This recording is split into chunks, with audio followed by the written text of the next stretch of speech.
اچھا علی بھائی، میں اکثر یہ دیکھتا ہوں کہ کوئی بھی شخص جس نے لمبی داڑھی رکھی ہو، ٹوپی پہنی ہو اور سفید کرتا پہنا ہو، ٹخنوں سے اوپر شلوار ہو، تو پہلا امپریشن میں موزہ ہو، موزہ بھی آپ ڈال لیں تو پہلا امپریشن موزہ آپ کا مجھے نہیں نہ بھولتا، اس لیے میں جب بھی کوئی دیکھتا ہوں نا، جب بھی کوئی اس طرح کا سوال کرتا ہے تو وہ طارق جمیل صاحب کی جو آپ کی تصویر ہے نا وہ میرے ذہن میں آ جاتی ہے. بالکل تو پہلے جس طرح ہمارے آقے بھائی ہوا کرتے تھے. تو پہلا امپریشن آتا ہے کہ یار بہت نیک انسان ہے. اکثر لوگ کسی محفل میں دعا بھی کراتے ہیں، دعا کے لیے کہتے ہیں کہ ہمارے لیے دعا کریں. تو اس کی کیا اسلام میں حیثیت ہے؟ ان چیزوں کی کیا ورتھ ہے اسلام میں؟ کیا یہ واقعی کسی بندے میں چیزیں ہم دیکھیں تو ہم اس کو فوراً سے نیک تصور کر لیں؟ میں نے کئی سال پہلے ایک ویڈیو ریکارڈ کرائی تھی، انڈیا پاکستان بنگلہ دیش کے دو فتنے، ایک جذباتی فتنہ، دوسرا گیٹ اپ کا فتنہ. گیٹ اپ اتنا بڑا فتنہ اور آزمائش ہے کہ آپ چور ہیں، ڈاکو ہیں، ٹھگ ہیں، گیٹ اپ اچھا بنا لیں تو لوگ آپ سے دعائیں کروائیں گے. اس کے لیے یہ آپ جو میرا گیٹ اپ دیکھ رہے ہیں نا، یہ میں نے کوئی شوق سے نہیں اڈاپٹ کیا ہوا. میں عام حالت میں اپنے آپ کو اتنا ڈومیننٹ نہیں رکھتا. میں نہیں چاہتا کہ میں نے پگڑی پہنی ہوئی ہو اور میں مسجد میں نماز پڑھنے جاؤں اور لوگ میرے ساتھ آ کے تصویریں کھنچوا رہے ہوں تو میں اللہ کو کیا منہ دکھاؤں گا؟ میں پھر دنیا میں ہی سب کچھ کما بیٹھا، ٹھیک ہے، مسکینوں کی طرح زندگی گزارتا ہوں، مسجد بھی بدل بدل کے نماز پڑھتا ہوں، ایسی جگہوں پہ ماسک استعمال کر کے مجھے کوئی پہچانا ہی نہ. عام حالت میں ٹوپی پہنتا ہوں، پگڑی نہیں پہنتا. یہ جو گیٹ اپ میں نے اس وجہ سے اڈاپٹ کیا کہ جس بے وقوف عوام کو میں نے دین سکھانا ہے ان کے لیے قرآن کی کوئی اہمیت نہیں، حدیث کی کوئی اہمیت نہیں. گیٹ اپ نمبر 1 ہے. خصوصاً دیوبند اور بریلوی میں آپ دیکھیں گے داڑھی پوری ہے، ننگے سر تو نہیں ہے. اس لیے دیکھیں ان کو ڈاکٹر ذاکر نائک کی پینٹ ٹخنوں سے اوپر نظر نہیں آ رہی ہے، ٹائی نظر آ رہی ہے. کہتے ہیں اس کا تو لباس ہی یہودیوں والا ہے، عیسائیوں والا ہے، اس نے کیا اسلام کی تبلیغ کرنی ہے. تو میں نے مجبوراً، بہت پہلے مجھے سمجھ آ گیا، میں نے یہ گیٹ اپ اڈاپٹ کیا. یہ پگڑی میں پہلے بھی باندھتا تھا، میں اپنے میٹرک لائف سے پگڑی باندھتا ہوں، لیکن صرف جمعے والے دن باندھتا تھا، عام حالت میں نہیں، ایک شوق کے طور پہ، سنت کے طور پہ. لیکن جب میں نے یہ تبلیغ کا سلسلہ شروع کیا، یہ پگڑی میں نے اپنی نشانی بنا لیا تاکہ جب کبھی میری کہیں پہ کسی کے پاس کلپ پہنچے نا تو پہلا جو شیطان نے اسے جھٹکا لگانا ہے نا، اس کی تو شکل ہی مسلمانوں والی نہیں ہے، ٹھیک ہے. کرتا شلوار پہنا، کبھی کالر والی قمیض نہیں پہنی، ٹھیک ہے. اور اس سے بڑھ کے اب یہ تو میں نے بال بھی رکھنے لمبے شروع کر دیے ہیں، یہ بھی دے، اور کچھ نہیں تو یہ لوگوں کو نظر آ جاتے تھے. اے بھی میں تھوڑا پورا کرتا ہوں، خوش ہو ہوں کہڑی شہر رہ گئی دسو، ٹھیک ہے. اگر آپ نے مسواک کہتے ہیں تو یہاں لگانی ہے تو وہ بھی میں لے کے کسی دن لگا لوں گا، پیلی چپل بھی خرید لوں گا، ٹھیک ہے. یہ سب کا سب چل رہا ہے ان کا. اچھا، اور یہ میں آپ کو بتاؤں، یہ گیٹ اپ کا جو فتنہ ہے نا، اپنے مسلک کے لیے ان کا ہے. آپ کسی دیوبندی کو سبز پگڑی والا بندہ دکھا دینا، وہ اس کو دیندار نہیں نظر آئے گا، کیونکہ فوراً دماغ میں آئے گا تو بریلوی ہے. کسی بریلوی کو آپ صاف کیے ہوئے مونچھیں اور سخت ٹوپی والا بندہ دکھا دیں، سفید شلوار قمیض اور اوپر کالی واسٹ پہنی ہوئی ہو، اس نے، اسے نظر آ جائے گا دیوبندی ہو، کہے گا یہ مذہبی آدمی نہیں ہے تو دیوبندی ہے. مذہبی بھی صرف اپنے فرقے کا، اور نشانیاں بنائی ہوئی ہیں. آپ کو کبھی اہل حدیث اس گیٹ اپ میں نظر آیا؟ نہیں. اس گیٹ اپ میں آپ کو یا دیوبندی نظر آئے گا یا بریلوی نظر آئے گا. اہل حدیث ٹوپی اول تو کوشش کرے گا نہ ہی پہنوں بھی تو ادھر پہنوں، بال تھوڑے نکلے ہوئے ہوں، داڑھی کے کچھ بال ادھر جا رہے ہوں، ادھر جا رہے ہوں، تاکہ لگے کہ یہ اہل حدیث ہے. پگڑی نہیں پہنے گا وہ. اور اس طریقے سے کبھی بریلوی دیوبندی یہ نہیں کرے گا کہ میں تھوڑا سا اہل حدیث والا کوئی گیٹ اپ اڈاپٹ کر لوں، کہے گا نہیں یار یہ تو شکل ہی بھابی والی لگے گی، گال کس نے کس سننی ہے، جب شکل ہی بھابی نظر آئے گا بندہ. تو شکلوں کے اندر پورے کا پورا دین انہوں نے گھسایا ہوا ہے. اس سے کوئی مذہبی نہیں ہوتا کہ کسی نے چمڑے کے موزے پہن لیے ہیں، ٹھیک ہے. میں نے تو غامدی صاحب سے کہا تھا کہ آپ میری داڑھی لے لیں، مجھے اپنے اخلاقیات دے دیں. تو مجھے کہنے لگے انجینئر صاحب میں جوانی میں آپ سے بھی زیادہ جذباتی تھا، ٹھیک ہے، آپ اتنے جذباتی نہیں ہیں، تو وقت کے ساتھ فرق پڑے گا. تو اللہ کا فضل ہے، فرق پڑ رہا ہے. لیکن الحمدللہ ریڈ لائن کبھی بھی کراس نہیں کی ہے. حضرت عمر سے ابھی بھی میں بہت نہ رہوں الحمدللہ، لیکن حضرت ابوبکر کی طرح کا اخلاق نہیں ہے تو کوئی فرق نہیں پڑتا. رسول اللہ کے تو دونوں ساتھی تھے، ابوبکر بھی اور عمر بھی، دونوں رول ماڈل ہیں ہمارے لیے، ٹھیک ہے. تو آج اگر حضرت عمر زندہ ہوتے تو چشتی رسول اللہ، اشرف علی رسول اللہ پہ ان کا ریاکشن مجھ سے زیادہ سخت ہوتا. ڈگریاں ایسے مولویوں کی کینسل کرتے جو ان چیزوں کا دفاع کرتے ہیں. میں تو صرف علمی اختلاف کرتا ہوں. تو ایک گیٹ اپ کا فتنہ سارا تماشا ہے. سری روی شنکر کا مناظرہ ہوا تھا یا ڈیبیٹ کہہ لیں ڈاکٹر ذاکر نائک کے ساتھ. وہ ڈاکٹر ذاکر نائک سے زیادہ خوبصورت بھی ہے, گیٹ اپ بھی اس کا سنت کے زیادہ قریب تھا, زلفیں بھی, داڑھی بھی اتنی پیاری, اور بولنے کا انداز کیا بات, جیسے پھول جھاڑ رہے ہیں, لیکن ہے ہندو تھا. اس کو دیکھ کے ہی آپ کو اندازہ ہو جائے گا. پھر بھی آپ کو یقین ہے تو پی کے فلم میں تو کئی ایسے سینز ہیں جس میں اس نے ثابت کیا کہ گیٹ اپ کے ذریعے آپ کسی مسلمان کو ہندو, کسی ہندو کو مسلمان ثابت کر سکتے ہیں. یہ گیٹ اپ کی اوقات اتنی ہے. اسی کو کہا جاتا ہے نا کہ منہ مومنا تے کرتوت کافرا. تو کرتوت مسلمانوں والے ہوں, منہ بھی ٹھیک ہے اسلام کے قریب ہو, لیکن یہ نہ ہو کہ آپ نے گیٹ اپ تو اوڑا ہوا ہے اسلام والا اور کرتوت آپ کے سارے برے ہیں.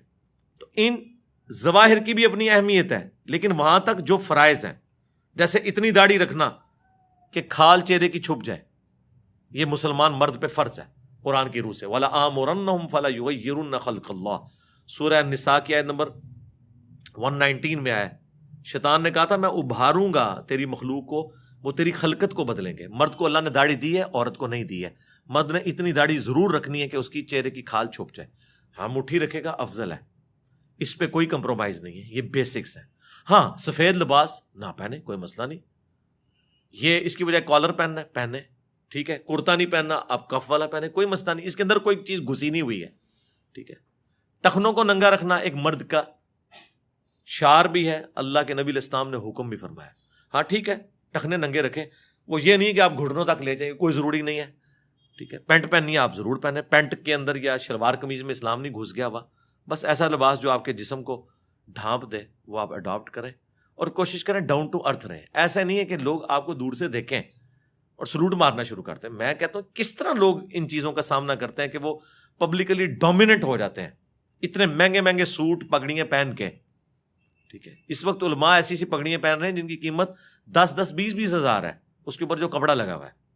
ہم کیا ہے وہ جو کاٹن کا جو شلوار والا کپڑا ملتا ہے نا کھلا, یہ اس میں سے ہم پگڑی بناتے ہیں, چاہے کالی ہو یا, تو کیا فرق پڑ گیا. تو اب میں کہوں کہ نہیں جناب اس کی بجائے میں نے جو ہے ایجپشن کاٹن جا کے خریدنی ہے, اس کی پگڑی بنانی ہے, تو کیا میں اللہ کو کیا منہ دکھاؤں گا. وہ کام چل رہا ہے بھائی, ٹھیک ہے. یہ کیٹی کا سوٹ لیا ہوا ہے وائٹ, دھو کے وہی پہن لیتے ہیں دوبارہ سے. یہ دیکھو 50 اب میں سوٹ لے لوں گا جن میں نے وائٹ کاٹن فلاں برانڈ کی لینی ہے, ٹھیک ہے کام چل رہا ہے, اللہ چلا رہا ہے. تو گیٹ اپ کے اندر کوئی اسلام نہیں گھسا ہوا. اچھا علی بھائی, ایک کوشچن جو ہے وہ بہت کامن ہے, اکثر لوگ جو ہے وہ مجھ سے بھی پوچھتے ہیں اور مشہور بھی بہت ہے, کہ اللہ تعالیٰ نے جب تقدیر انسان کی پہلے سے لکھ دی ہے تو پھر تو ہر بندے کے پاس جسٹیفیکیشن آ گئی ہے, وہ کوئی غلط عمل بھی کرے گا بولے گا اللہ کی مرضی تھی, تقدیر یہی تھی. تو ایسے سوالوں کا انسان کیسے اس کو جسٹیفائی کرے, اور خود بھی کبھی کبھی دماغ میں وسوسہ یہ آ جاتا ہے. یہ جو دماغ میں وسوسہ آتا ہے نا, یہ صرف اپنے آپ کو دھوکہ دینے کے لیے آتا ہے, اور صرف یہ چیزیں ان معاملات میں آتی ہیں جو اللہ نے اوبلیگیشنز ہمارے اوپر لگائی ہوئی ہیں. جو ہم اپنے کام خود کر رہے ہوتے ہیں نا, اس میں ہم اللہ کے فضل سے اللہ کے حصے کا کام بھی اپنے ذمہ لیا ہوتا ہے. توکل کی بھی کمی ہوتی ہے جو ہم نے خود کرنے ہوتے ہیں. کبھی کسی نے نہیں کہا کہ دعا کریں جی میں بس انشاءاللہ ارادہ ہے ابھی گھر جا کے میں نے ڈنر کرنا ہے تو میں گھر تک پہنچ جاؤں, کرنا ہوتا ہے. کبھی کسی نے کہا کہ یہ جی میں ابھی ٹوائلٹ جا رہا ہوں, دعا کریں کہ میں فارغ ہو کے نا سلامتی کے ساتھ باہر آ جاؤں. حالانکہ یہ بھی ایک بڑی مشکل ایکٹیویٹی ہوتی ہے جو پرفارم ہو رہی ہوتی ہے. جیسے ہی آپ کوئی دینی اوبلیگیشن کی بات کرتے ہیں, جی دعا کریں اللہ توفیق دے نماز پڑھ لیں گے, تو یہ تو سراسر دھوکہ ہے. شریعت میں اس کی کوئی گنجائش نہیں کہ آپ اس طرح کا معاملہ کریں. انبیاء کا مقدمہ, کتابوں کا مقدمہ قائم ہی اس بات کے اوپر ہے کہ انسان کو اختیار دیا گیا ہے. ادروائز کتابوں اور پیغمبروں کی کوئی ضرورت ہی نہیں تھی. اگر اللہ تعالیٰ نے سافٹ ویئر اوپر سے فیڈ کیا اور آپ اسی کے مطابق چلیں گے, وہ والی مخلوق تو ہے اللہ کے پاس فرشتے. انسان کو اللہ نے اختیار دیا ہے. انا ہدیناہ السبیل, بے شک ہم نے تمہیں راستہ دکھا دیا ہے ہدایت کا. اما شاکرا و اما کفورا, چاہے شکر گزاری کی روش اختیار کرو خواہ ناشکری کی. یہ بالکل لوگ جھوٹ بولتے ہیں کہ جی تقدیر میں جو لکھا ہوا ہے ہم اس کے پابند ہو گئے. یہ کس آیت میں لکھا ہوا ہے؟ اللہ کی تقدیر اللہ کا علم ہے, اور اللہ کا علم اتنا کامل ہے کہ اس نے مستقبل فورس ہی کر لیا. جیسا کہ ایک نالائق اسٹوڈنٹ کے بارے میں ایک ٹیچر کہتا ہے کہ تو نے فیل ہو جانا ہے, اب وہ فیل ہو جائے اپنے کرتوتوں کی وجہ سے، تو کیا وہ ٹیچر کو بلیم دے گا؟ ٹیچر نے تو ایکسپرٹ اوپینین دیا. اسی طریقے سے اللہ کا ایکسپرٹ اوپینین تو کامل ہے کہ اگر یہ والی حرکت یہ کرے گا تو اس کا اینڈ رزلٹ یہی نکلے گا. اب یہ سوال ایک الگ ہے کہ اگر یہی کچھ ہونا تھا تو ہم نے اس مصیبت میں جو زندگی گزار رہے ہیں یہ اللہ نے ہم سے پوچھے بغیر ہمیں کیوں ڈال دیا اس معاملے میں؟ اس کے بارے میں قرآن میں واضح فتویٰ ہے، لا یسأل عما یفعل وہم یسألون. اللہ کو کوئی نہیں پوچھ سکتا اس نے یہ کیوں کیا، وہ سب کو پوچھ سکتا ہے. اس کو یوں سمجھیں، آپ کو کسی نے دھکا دے دیا سمندر میں، سمندر کے کنارے ایک شخص کھڑا ہے اور وہ آپ کو کہہ رہا ہے کہ بھائی میری طرف متوجہ ہو، میرے پاس ایک ایسا طریقہ ہے کہ تم کنارے لگ جاؤ گے، یوں ہاتھ مارو تم کنارے تک پہنچ جاؤ گے. اور بھائی صاحب اتنے اکڑے میں ہیں، وہ کہہ رہے ہیں کہ نہیں، مجھے پہلے بتاؤ مجھے دھکا کس نے دیا میری مرضی کے بغیر. اور وہ شخص کہہ رہا ہے کہ یار چھوڑو جس نے بھی دھکا دیا، اس وقت اپنی جان بچاؤ، کنارے پہ آگے دیکھ لیں گے کس نے دھکا دیا، اسے پوچھ لیں گے. اور آگے وہ ضد پہ اڑا رہے نہیں میں نے نہیں ہاتھ پاؤں مارنے، تو نقصان کس کا کرے گا؟ اپنا، ڈوب جائے گا. تو انسان بھی یہی ہے، کنارے پہ وقت کا پیغمبر کھڑے ہو کے ندا دے رہا ہے کہ یوں کرو بچ جاؤ گے، لیکن انسان کا کہہ رہا ہے جی اللہ نے کیوں ایسے کر دیا میرے ساتھ، مجھے تو پوچھا ہی نہیں ہے، مجھے کیوں بنا دیا؟ تو ڈوب جا، پھر آگے بھی وہ وہی کرے گا جو وہ چاہے گا، جہنم میں تجھے پھینک دے گا، تو بچ جا. تو وہ سوال اللہ نے بیان کر دیا، لا یسأل عما یفعل وہم یسألون. اللہ کو کوئی نہیں پوچھ سکتا. یار کریٹر کی مرضی، کیا ایک موبائل بنانے والے سے پوچھ سکتا ہے کہ تو نے میرے اندر یہ فیچر کیوں رکھا، یہ کیوں نہیں رکھا؟ وہ تو محتاج ہے، ہم بھی محتاج ہیں اس کے. ہم نے گیون سرکمسٹانسز کے اندر پرفارم کرنا ہے، یقیناً اللہ کے پاس اس کی کوئی جسٹیفیکیشن ہے، جنت میں جا کے پوچھ لیں گے. اب یہ تقدیر کے معاملے کی طرف آئیں تو یہاں پہ بھی یہ اللہ کا علم ہے. مجھے بتائیں کیا کسی کو یہ پتا چل گیا دنیا میں کہ میں جنتی ہوں یا جہنمی؟ تو پھر وہ اس کیوں کنکلوڈ کر بیٹھا ہے پیسمسٹک اپروچ کے ساتھ، میں تو ہے ہی جہنمی ہے لہٰذا مجھے نیک عمل کرنے کی ضرورت نہیں ہے. آج تک کسی نے یہ کنکلوڈ نہیں کیا اس حوالے سے کہ جی میں جنتی ہوں تو میں جنتی والے کام کرنے شروع کر دوں. الٹی طرف بھاگتے ہیں اپنے آپ کو دھوکہ دینے کے لیے. ایسا بھاگتے ہیں کہ کہتے ہیں جی بخاری مسلم حدیث ہے، ایک بدکار عورت تھی، اس نے ایک کتے کو موزے میں پانی پلا دیا، اللہ نے اسے بخش دیا. جی بالکل، پھر تو نیک عمل کرنے کی ضرورت نہیں ہے، اللہ تعالیٰ چھوٹی سی نیکی پہ بخش بھی سکتا ہے. ہم کہیں گے رکو ذرا، صبر کرو. بخاری مسلم میں لکھا ہے ایک نیک عورت تھی، اس نے ایک بلی کو قید کر دیا، بھوکی پیاسی مر گئی، وہ جہنم میں ہے. تو اب بتاؤ اللہ چھوٹی بات پہ پکڑ بھی سکتا ہے؟ وہی ڈاکٹر پہ آپ جواب دیں گے، اگلی وہ منطق کھڑے کریں گے اس لیے تو ہم نیکیاں نہیں کرتے، ہو سکتا ہے چھوٹی سی بات پہ پکڑے ہی جائیں تو بس اللہ پہ ہی چھوڑ دیں. نہ، بخاری مسلم حدیث ہے، سیدنا علی کہتے ہیں کہ میں نے رسول اللہ سے پوچھا کہ اگر جنتیوں کا جنت میں جانا اور جہنمیوں کا جہنم میں جانا لکھ دیا گیا ہے تو ہم نیک اعمال کیوں کرتے ہیں؟ سیم کوسچن بخاری مسلم میں مولا علی نے رسول اللہ سے پوچھا تو نبی علیہ السلام نے پتہ کیا جواب دیا؟ بالکل ہٹ کے ایک جواب دیا. آپ نے فرمایا تم عمل کرتے رہو، جو جنتی ہوگا اس کے لیے جنتیوں والے اعمال آسان ہو جائیں گے، اور جو جہنمی ہوگا اس کے لیے جہنمیوں والے اعمال آسان ہو جائیں گے. پھر نبی علیہ السلام نے قرآن کی آیات تلاوت کی. سورۃ اللیل جو ہے نا، پارہ نمبر 30 کے اندر بڑی ڈسائسو آیات ہیں. اس موقع پہ نبی علیہ السلام نے ان آیات کو تلاوت کیا. اعوذ باللہ من الشیطان الرجیم. فَأَمَّا مَنْ أَعْطَى وَاتَّقَى وَصَدَّقَ بِالْحُسْنَى، پس جس نے اطاعت گزاری کی روش اختیار کی، اللہ کا تقوی اختیار کیا اور ہر اچھی بات کی تصدیق کی، فَسَنُيَسِّرُهُ لِلْيُسْرَى، اس کے لیے ہم آگے آسانیاں کر دیں گے. یعنی کرنا اس نے ہی ہے پھر بھی. وَأَمَّا مَنْ بَخِلَ، اور جس نے بخل کیا، کنجوسی کی، وہاں پہ آیا تھا استغنا والی کیفیت، یعنی اللہ کی اطاعت اختیار کرنا، اللہ کے لیے خرچ کرنا. وَكَذَّبَ بِالْحُسْنَى، اور ہر اچھی بات کو جھٹلایا. فَسَنُيَسِّرُهُ لِلْعُسْرَى، پھر ان قریب ہم اس کے لیے مشکل پیدا کر دیں گے. یہ آیات نبی علیہ السلام نے پڑھی کہ جنتیوں کے لیے جنت والے اعمال آسان ہوں گے. ہمیں کوئی کہتا ہے نا کہ ہاں جی کیا خیال ہے، ہم کہتے ہیں انشاءاللہ ہم نے جنت میں جانا ہے اور کوشش بھی کر رہے ہیں اس کے لیے. بخاری مسلم حدیث ہے میں اپنے بندے کے گمان کے قریب ہوں جیسا میرے لیے گمان کرے. کبھی اللہ کے لیے گمان نہ کریں کہ میں نے جہنم میں جانا ہے. گمان پازیٹیو رکھیں لیکن محنت بھی پازیٹیو کریں. صرف گمان نہیں، کہ جو کچھ بھی ہے تیرے محبوب کی امت سے، ایفرٹ پٹ کرنی ہے، اس کے بعد رہنا آپٹیمسٹک ہے، پیسیمسٹک نہیں ہونا آپ نے، تو انشاءاللہ ستہ خیرہ۔ اور یہ وہ وجہ ہے جس کی وجہ سے اللہ نے قرآن میں جگہ جگہ کہا ہے اللہ اپنے وعدے کے خلاف نہیں چلتا، اللہ جنتیوں کا وعدہ پورا کرے گا۔ جنتیوں کا کلام نقل ہوا ہے کہ جنتی جنت میں پہنچ کہیں گے کہ شکر ہے کہ جو اللہ نے ہم سے وعدہ کیا تھا پورا کیا۔ یہ اللہ پتہ بار بار کیوں کہتا ہے؟ دنیا میں ایسا نہیں نہ ہوتا، دنیا میں محنت کرنے والا ناکام ہو جاتا ہے، اور بعض اوقات بغیر محنت کیے وہ شخص کامیاب بھی ہو جاتا ہے، اس کو اتنا مال مل جاتا ہے، محنت کرنے والا ڈوب جاتا ہے۔ تو اس لیے اللہ نے کہا آخرت میں ایسا نہیں ہوگا کہ کسی کی لاکھ کام آئے، نہ، لاکھ دنیا میں ہے کہ محنت کریں کامیاب ہو بھی سکتے ہیں، بری طرح ناکام بھی ہو سکتے ہیں۔ آخرت میں اللہ نے بار بار اس لیے یقین دہانی کہی کہ آخرت میں یہ نہیں ہوگا کہ ایک بندے نے پوری محنت کی اور آخرت میں جا کے اس کی لاکھ یہ نکلی کہ نماز پڑھنے والا جو ہے وہ جہنم میں چلا گیا اور جو اللہ کا باغی تھا وہ جنت میں چلا گیا۔ نہ، آخرت کے لیے لاکھ نہیں ہے۔ اس لیے اللہ نے کہا میں اپنے وعدے کی خلاف ورزی نہیں کرتا، میں نے جو وعدے کیے ہیں پورے کروں گا، یہ یقین دلایا۔ کیونکہ انسان کو وسوسہ آ سکتا تھا کہ دنیا میں تو ایسا نہیں ہوتا، دنیا میں محنت کرنے والا بعض اوقات کامیاب ہوتا ہے، بعض اوقات ناکام۔ آخرت میں 100% ناکام ہوگا جو دنیا میں پیغمبروں کا نافرمان ہے، اور 100% کامیاب ہوگا جو دنیا میں انبیاء کا تابع فرمان ہے۔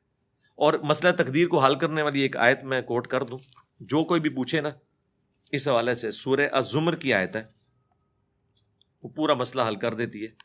سورت نمبر ہے 39 اور اس کی آیت نمبر ہے 7، بالکل سٹارٹ میں ہی۔ میں کہتا ہوں نہیں تقدیر کا مسئلہ ہی ہے۔ ان تکفروا فإن اللہ غنی عنکم، اگر تم ناشکری کی روش اختیار کرو گے، اللہ کے نافرمان بنو گے، کفر اختیار کرو گے، تو یاد رکھنا اللہ بے پرواہ ہے۔ کسی کو یہ ٹینشن نہ ہو کہ کوئی نماز نہیں پڑھ رہا تو کوئی اللہ تعالیٰ کو کوئی فرق پڑ گیا، نہیں، میں بے پرواہ ہوں۔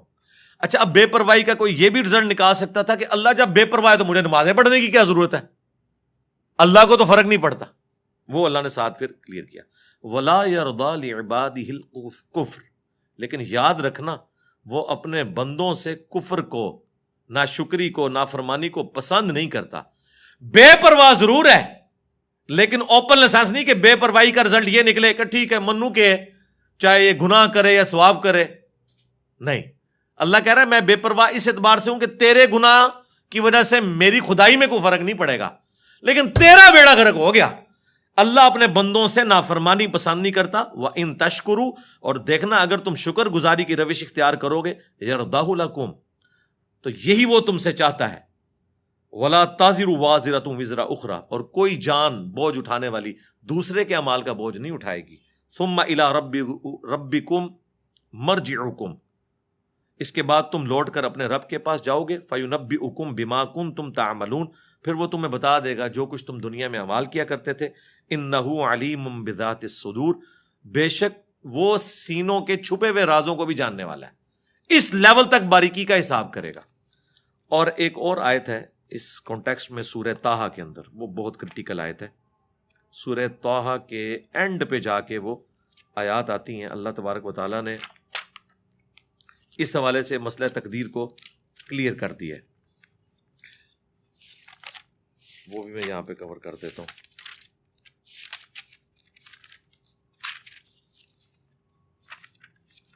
سورۃ الکہف کے بعد سورہ مریم اور طٰہٰ کے بالکل اینڈ پہ جا کے آئے تھے۔ یہ اکثر لوگ جو آپ کو کہہ رہے ہوتے ہیں بدبخت، یہ دیکھیں اللہ تعالیٰ فرماتا ہے جب ہم نے آدم علیہ السلام کو اور ان کی اولاد کو زمین پہ بھیج دیا، ظاہر ہے انہی سے اولاد پیدا ہونی تھی، اللہ نے فرمایا قَالَ اهْبِطَا مِنْهَا، ہم نے دونوں سے کہا، سیدہ حوا اور سیدنا آدم سے، مِنْهَا جَمِيعًا، کہ تم سب کے سب اب اتر جاؤ، بَعْضُكُمْ لِبَعْضٍ عَدُوٌّ، تم میں سے بعض کے دشمن ہوں گے، یعنی شیطان کا دشمن انسان، اور انسان کو بھی دشمنی روانی ہے، اور آپس میں بھی انسان لڑیں گے۔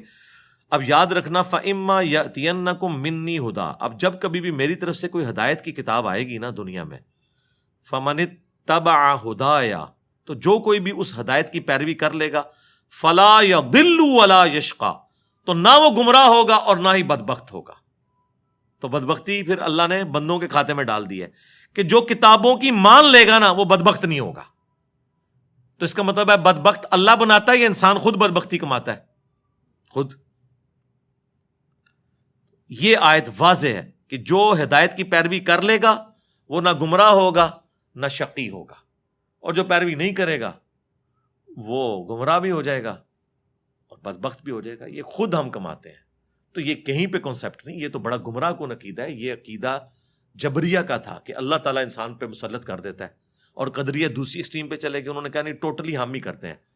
ہمارا عقیدہ درمیان میں ہے کہ جن باتوں کا حکم اللہ نے ہمیں دیا ہے ان کا اختیار بھی ہمیں دیا ہے، اور جن چیزوں کا مجھے حکم نہیں دیا اس کا اختیار میرے پاس نہیں ہے، اور نہ مجھے اس میں کوئی زیادہ پڑھنے کی ضرورت ہے۔ مثلا میرا قد کتنا ہے، میری آنکھوں کا کلر کیا ہے، میں کن ماں باپ کے گھر پیدا ہوں گا، میں کس ملک میں پیدا ہوں گا، مجھے بتائیں، یہ قیامت الدین ہم سے پوچھا جانا ہے۔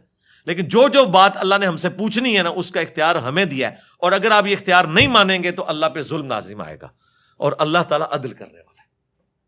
ٹھیک ہو گیا؟